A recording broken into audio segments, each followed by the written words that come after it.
Question 6.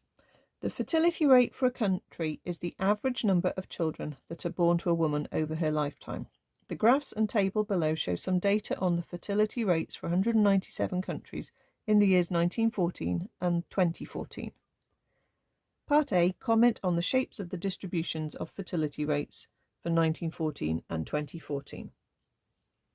Okay, so we can talk about the skew because there's obvious skew going on both of these.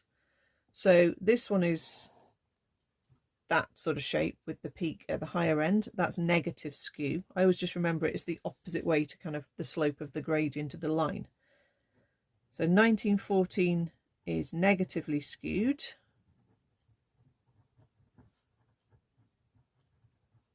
And the other one has the biggest categories at the lower end. So that's positively skewed.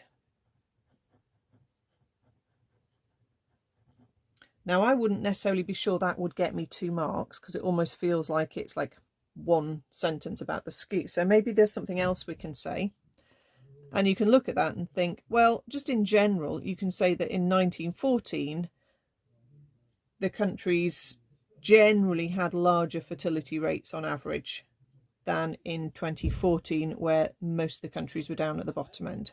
Okay, so let's just say that. Okay, fertility rates were larger in 1914 than 2014 on average.